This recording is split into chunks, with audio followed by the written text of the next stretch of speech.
Hello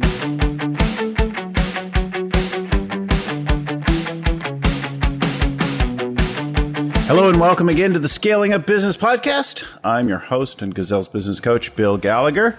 Today on the show, Rob Sher. Rob Sher is a former CEO, or reformed CEO maybe, and a longtime entrepreneur. He's an advisor to mid-market companies. Today he's written a couple of books on it. He's got a newsletter and blog and things like that himself, which we'll share with you later. But we're talking about growth today, growth and leadership. And he's going to share a story of a company that he's worked with and then some of the things that are in his latest book. His first book is The Feel of the Deal, how he built a company through acquisitions. And I knew him back in those days when he was growing a business quickly. And then he's gone on and worked with a number of other companies, sharing some of that learning and experience. And his latest book is Mighty Midsized Companies, How Leaders Overcome the 7 Silent Growth Killers. So we're going to talk about that, growth and leadership and the implications for it. I'm so glad to have you on the show, Rob. Thank you, Bill. Delighted to be here. It's great. So let's talk, I guess, about the company that really illustrates the whole thing. Tell us all about it. Certainly. So, as many companies do when they reach out for help when they get really, really frustrated. And this CEO was right there. His call was essentially, help me fix this beast up. It was just driving him crazy. And so this CEO had been COO.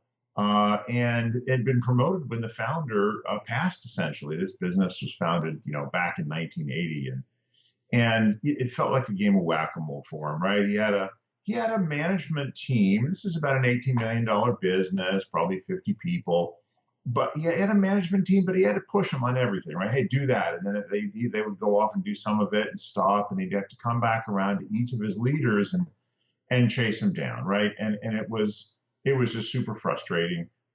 They were growing about 7% per year, kind of at break even. So it wasn't in terrible shape. They didn't have debt, but it was just really, really hard to run. And they had a no firing rule. They just didn't like firing people. So many long-term people, in fact, the 3 top leaders had been there since 1985. And this is back in 2013. CEO, certainly super bright, super energetic, very introverted, and very, very frustrated. So that's where we found ourselves when we first connected. Mm-hmm. So pretty established company, established the transition of leadership, and not able to focus on key things and get things growing again, right? Exactly. And one of the first things we observed is that they needed some help around leadership training and communication, including the CEO. He was on the introverted side, like I said, so he avoided one-on-ones. In fact, he loved working on his own stuff, being on his own, to the point where these other leaders would try to crowd in. And if that door was open, boy, they'd run through it and talk at him for an hour because that was their chance. They got through the door. And he just never had those basics of, one-on-ones, how to communicate, how to listen first, how to let other leaders lead. And there was no process or system around it. It was kind of him trying to hide. And, that was where we started is literally observing a meeting and trying to get some of the other folks to talk less. There was 2 real talkers, get the CEO a chance to talk a little bit more and guide and direct, and a chance, frankly, for the other managers to speak more as well. So that was kind of takeaway number 1, right? Is got to communicate better, understand people and how they're gonna communicate. Totally get that. And so, what did you do? What happened? Well, so in addition to what we did there, we came in and we helped create an operating plan set, and it's relatively straightforward, but and we like this 1-page plan process that we find very powerful. Hey, what are the goals and objectives for the company? And then for each of the 6 managers that reported up to the CEO, for each one of them, for finance, for example, what's their specific targets and goals and what's their specific projects? And we had the whole team build that as a set together. until it all cascaded down to where there was, one plan for the business, the other plans added up to it. Everyone knew exactly what they were responsible to, things like dates and measurables as a part of all that. This was all new for the team. And then they said, okay, we've got this plan. Now, every month, we're going to come back and we're going to look at how we're doing. We did it in a positive way, but that was really the next step for that team. And it was unnerving for them to have to stand up and say, I'm behind on my project. But it also felt good when they could say, I nailed this metric. It was very, very powerful. Well, folks will recognize that stuff from our work on prioritizing and for quarterly and annual planning. They'll recognize some of the work on developing a culture of accountability from the dysfunctions of a team, or the highly functioning teams and what they do in the positive, right? From Lencioni's work. And the one-page plan process that uses very similar to our one-page strategic plan, and the work that we do there annually and quarterly. So all familiar stuff and really solid. And then what about the leadership work? Well, so what was interesting, after a year of doing this, when we were kind of looking back, one of the managers, leaned back in her chair and she said, it really felt like a year ago you had us in the trunk and we were just along for the ride. We couldn't even see anything. But now it feels like we're all in the car and we can all see what's going on everywhere. And it's so much better. And the CEO, to his credit, said, well, I hope by the end of next year, you all feel like you have a hand on the wheel. And this empowerment of managers starting to step up from just the basic lowest level of supervision to people who said, hey, I have an idea of where I want to go and I'm fighting to get there. And it had been a year of that. I mean, discovering things through measurement, right? And I measure inventory turnover. Well, holy Toledo, look what I learned. I mean, there was every month these kinds of things coming through. And what it did is in terms of results, and then we'll get to how we added some leadership, but profits jumped from break even to about 3.5% profit. Sales didn't grow, but I mean, just that alone, put the organization in a positive cash flow situation. This was a wholesale food distribution, so margins normally thin. Mm-hmm. But gosh, 3.5 on, say, 18, 20 million, that's pretty darn nice. And so that was awesome. But when we looked back and said, gee, sales were the same as the year before, we said, look, the person leading sales has been there forever. They've never led sales anywhere else. And they had no mentor. And so the CEO elected for the first time in his company's history to bring in an external executive, a VP of sales. And this person had real experience at a much bigger company. And it was wow. And he was carefully selected, used a headhunter, did all the right things. But having this person who'd been there, done that, was incredible. And that's, the start to leadership. And of course, a lot of leadership being developed. I'm fully supportive of that. But sometimes if you want to really grow, you need to buy in some leadership. And they did. So they recruited some key people to start to build more of an A-player culture, yeah? Yeah, well, they recruited one, and I'm not sure this company was so dedicated to having all A players. No, I mean, they still to this day have not dismissed any of their leaders, but they needed more performance, and so they brought in someone from the outside. And this was not a fire breather executive. This was a warm, personable person who could lift the business up without breaking anything. And you know what? After that guy had been in the position, VP position, for a year, their growth went from 7% to 18%. I mean, that was dramatic. And he didn't fire anybody. All he did was manage diligently, right? Got to put the stuff in the CRM. Got to get out. What are the behaviors? All the stuff you and I, Bill, know is normal for sales management. Yes. He just did all of it. And in addition to the jumped up growth rate, profits went up to 6%. And all of a sudden, they sat back and they said, wow, this is working. They had the money to pay for that first executive and more. Yeah. And now's the time. Now we're ready to do some strategic shifts. We can grow into the next territory. We can tackle another customer type. And they said, but gosh, if we're going to do all that, it's time to step up on the operations side. And they went out and hired a VP of operations. Again, external experience, didn't fire anybody. just a new person.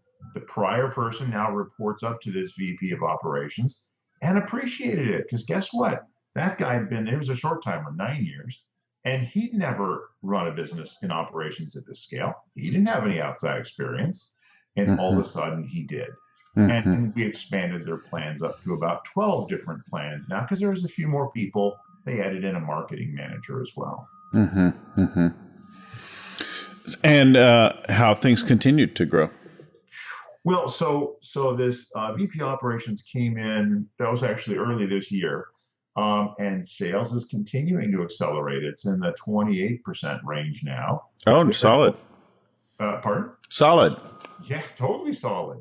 And they're kind of at the limit of their ability to self-fund, which is right where they want to be. They're looking at automation and growing on to the next level. But this is a CEO who drank his medicine and changed how he led and brought in a process, like you said, for accountability and clarity. They brought in. Sounds like you did dashboard work in there too. Oh, yeah, absolutely. That's part of it. You bet. Everyone's got to be able to see it. There's no hiding. Everyone can see it all. The monthly plan reviews, the amount of communication inside the organization is far up from where it was. Just the monthly plan reviews, the one-on-ones, there's some team meetings and so on and so forth. Super powerful. And it's a great case study of how, if management's ready for it, can bring in some process, make some changes, and take what was a business that was bumping along into a pretty darn high growth business. Nice. Yeah. Nice indeed.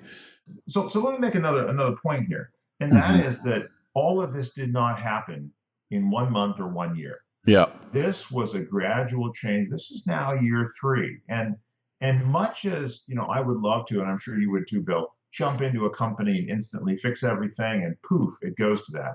People and organizations don't work that way. And so we did this one step at a time. That first plan set was not gorgeous. It wasn't like, wow, big time executive plan. No, there was some pretty simple stuff like, let's have a KPI on whether we hold a customer service meeting once a month. And you might think, gosh, that's so basic. But you know what? They were never holding them. And this was completely controllable. And so customer service leader, started out with, what would I talk about if I had a customer service meeting once a month? He said, well, you'll find something. Well, 6 to 8 months in, it's like, why wasn't I doing this before? We have a list of things to talk about. This is super powerful. She was all pumped up. That's powerful. Now, since then, that's off the list. That was like starter stuff. Yes. But it was what was there. Another example. So when you measure customer service, right, call times, first call resolution, there's all kinds of great metrics. You know what? They didn't have any of that technology. They couldn't measure any of those things. So guess what? We decided they would measure the number of wows. So the number of times they got an email or a phone call where someone said, wow, you went over the top. Wow, I can't believe you delivered that level of service. We just counted those. And, it wasn't amazing, but guess what? The whole team was like, hey, Joey got 7 wows and I didn't get any. What's Joey doing? And then they started tracking by person, and they were celebrating the winner of the wows. Well, it did the trick because everyone's thinking about, how do I deliver better, more, faster? And it was fine. And that's about to get replaced by fancier measures, but it worked really well then. So that's just a point. It doesn't have to be fast and immediate, and we don't have to wait for fancy computer systems. We can measure some simple stuff, because it's really the behavior that changes because we're measuring that we care about. We actually don't even care if we actually hit the target. It's just fighting to get there that delivers the benefit. I totally get that. And I can see how companies need to develop over time. Like you can read about a beautifully well-run company and you can see the opportunity of doing each of those things, and yet you can't do it all at once. There's a story about how do you eat the elephant, right? You just can't eat it all at one sitting or one bite, right? Exactly. So it takes something to figure out the steps and which things you're going to do first and so on. And it takes some time to get through to healing up the things that have a company just kind of treading water for year after year. And I think it points to the two things that have anybody reach out to an advisor like yourself or to one of our coaches is one of a couple things. One is they've been growing like crazy and now everything's chaotic and they need to bring order to all of it to hang on to the growth that they've been achieving. And that one generates a pretty urgent call. And then the other one is they're stuck and they just have no idea like they're looking for some new approach because they've sort of tried and they've worked harder and put in more hours and it isn't making the difference. And they're often missing some just basic disciplines that really can turn things on. But then they have to figure out which ones to do first. Right. And that's where, guys like you and I can really help to say, where do we start and what's next? And even with this particular case study, now we're talking about a shift of thinking more into the future. They've got more leaders. Now we're working on saying, look, I know we're thinking about today and tomorrow, but what about next year? Let's get more strategic. Let's look ahead. Let's push today's task down a level because the CEO and these top two leaders need to really be focused on 6 months or a year from now so that when we get there, we're ready for it. And that's another shift, and it's uncomfortable and not normal, but it's the next thing. Yes. And so, we continue growing. Yes. Totally get that. How's it going now with them? What has that led to since then? Well, we got you pretty much up to current there. The CEO, first of all, is having more fun than ever. It's gone from being a pain in the neck to being fun. CEO's natural competitive urges have come out. He's got two great VPs that are, bringing in new energy, new ideas to the business. And what went from just get this thing stable and easy to run is now a business that's incredibly more valuable. It's growing. CDOs looking at new markets, new areas to grow in, new partnerships. I mean, it's a whole world of difference. The energy in the place is dramatically up. So it's become fun again. Isn't it interesting, that phenomenon? I think you and I see that again and again. When people start winning, they may actually put in more or less hours, but things become more fun. And I think a lot of people around growing their business have a concern or an anxiety about, geez, I'm not sure if I want to grow or grow aggressively because it might not be fun. My life might not be fun. But I think that there's a lot of fun in growth periods. You feel like you're winning and you put in long hours, but it's winning hours. It's times where you feel like you're making some headway on something. And the whole team's altered by it. Yeah, and I think that's especially true if you have the right process in place and you have the right team that can make winning comfortable. Right. And it's, that's even true on a downturn, but when the business is growing, it won't take control of you if you're planning ahead and putting those things in place at the right point. So the points I saw that I heard through there and that we picked up in our prep before were that one, developing the leadership, so expanding their ability to communicate and connect with people, Yep. And then bringing clarity to the team. People creating a full written plan that's updated and kept consistent over time so that big ideas go from lofty notions into something concrete that can be executed on. And then I hear the importance of rhythms. So we talk about execution habits, about setting priorities, and then having appropriate metrics, but having the right rhythms, that communicating on frequent enough base with enough of a tight agenda that you're actually touching on what needs to be moved forward on a regular basis. Right. And then bringing in some new stimulus, right? So new people, new approaches, new ideas for things, some novel element brought into the mix of things, some place where you're going to innovate, where you're going to add to something, Yes. and then of course actually spending the money or going through the effort to do something right the first time rather than cutting every corner and compromising everything and not doing anything right ever. Absolutely. As a business grows, you gotta put the resource in to keep it growing. Yeah. So what did we miss? I think you got it. You obviously have a lot of experience in this area as well, but those are 5 good summaries, and I just cap it off with saying, how do you make it more fun? Do it right. Build a mighty business. Tying back to my book, when you're running a business and it's mighty, boy, it can be mighty fun. Yeah, really can tell the difference. Well, companies experience a feeling of power and control when they start winning, when they start dialing in these things, and they have the capacity to go into newer and other areas. And it's not just about being the biggest company in the block out there or having raised. In fact, companies that raise a lot of money and that are struggling or that can feel just as much struggling or failure as they can at any other size. So you really can experience being mighty even as a mid-sized company. Absolutely. Yeah. So we're going to put up a whole bunch of, we put all the links to your stuff, to the book, to your LinkedIn, to your website, and so on in the show notes so people can go and read more about you, get the book, download the book, read kind of your perspective, your story. I assume you've got a couple other companies in there as well. I do. And some other great experiences. But I think this opens up the idea and it validates so much of good basic things and the idea that doing some of those basic things makes a real difference. And you can hear in the change in the growth rate, the cash, the profit position of that company, in addition to the experience of everybody really just being engaged and having fun and like that. Absolutely. So great. Well, this is really helpful. Thanks so much for being on the show with us today and for sharing your experience with this, and particularly this company and some of the big ideas that reinforce it. I think the folks, the followers of Scaling Up and our work will, and our podcast will get a lot from this other approach on very similar territory.